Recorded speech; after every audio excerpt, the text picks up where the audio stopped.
சுந்தரமூர்த்தி நாயனாருக்கு ஏயர்கொன் கலிகாம நாயனார் தான் மேல கடும் கோவத்துல இருக்கிறத தெரிஞ்சதும் ரொம்ப துன்பப்படுறார், கஷ்டப்படுறார். ஐயோ, இந்த நாயனார் ஏன் நம்ம மேல இவ்வளோ கோபமா இருக்காரு?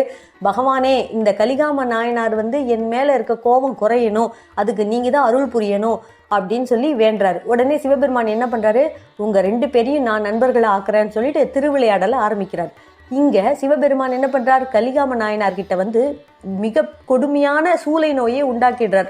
சூளை நோய்னா என்னன்னா வயிற்று சம்பந்தமான நோய், தீராத நோய். அதை இந்த கலிகாம நாயனாருக்கு கொடுத்துடுறாரு. துன்பப்படுறாரு, வலியில வேதனைப்படுறாரு, கஷ்டப்படுறாரு. இறைவா, என்னோட சூள நோய் குணமாக்குன்னு சொல்லி இறைவன் கிட்ட வேண்டாரு. அப்போ சிவபெருமான் அசிரீதியாக சொல்றாரு இந்த கலிகாம நாயனார் கிட்ட, கலிகாமா, இந்த தீராத நோய் உனக்கு தீரணும்னா அது ஒருத்தரால மட்டும்தான் தீர்த்து வைக்க முடியும். அது யாருன்னா சுந்தரமூர்த்தி நாயனார் தான்.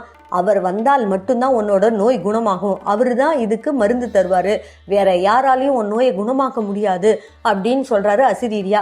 இதை கேட்டதும் இந்த வலியில கூட, கஷ்டத்துல கூட இந்த கலிகாம நாயனார் என்ன தெரியுமா சொல்றாரு, ஈஸ்வரா, நீங்க வேணா உங்க ஃப்ரெண்டுன்னு சொல்லிட்டு அவர் உங்களை தூது போ சொன்னாருன்னு சொல்லி நீங்க போவீங்க, அவர் சொன்ன வேலையெல்லாம் செய்வீங்க. பகவானான உங்களை போய் அடியவராக அவர் வேலை வாங்கலாமா? இது தப்பில்லையா? என்னால் அவரை ஏற்றுக்கவே முடியாது. அப்படிதான் சுந்தரர் தான் என்னோட சூளை நோய் தீரணும்னா நான் இந்த சூளை நோயோடவே இருந்து மடிந்து போகிறேன். அவர் என்னை பார்க்கவும் வேணாம், என்னோட நோயை குணமாக்கவும் வேண்டாம்.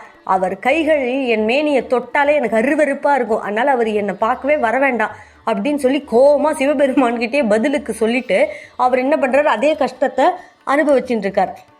இப்போ என்ன ஆகுது, சிவபெருமான் சுந்தரமூர்த்தி நாயனார்கிட்ட போகிறார். அங்கே போயிட்டு, நீ போய் கலிகாம நாயனாருக்கு நான் சூளை நோயை கொடுத்துட்டு வந்துட்டேன், நீ போய் அவரோட நோயை குணமாக்கு, அதுதான் உன்னோட வேலை, அப்போ தான் உன் மேலே இருக்க கோபம் குறையும் ஏயர்கொன் கலிகாம நாயனாருக்கு அப்படின்னு சொல்லி இவரை அங்கேருந்து அனுப்பிச்சி வைக்கிறாரு.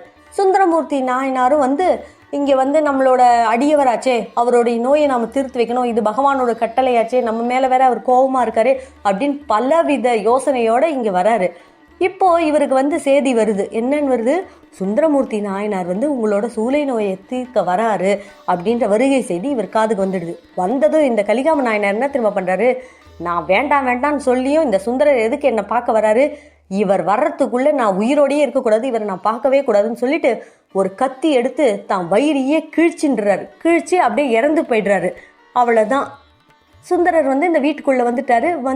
கலிகாம நாயனாரின் மனைவியை பார்த்து கேட்குறாரு, அம்மா, உன் வீட்டுக்காரர் ரொம்ப நோயில் வாடுறாராமே, வருந்துறாராமே, நான் தீர்த்து வைக்க தான் வந்திருக்கேன், என்னை கூட்டிகிட்டு போங்க அவங்க கிட்டன்னு சொல்கிறாங்க.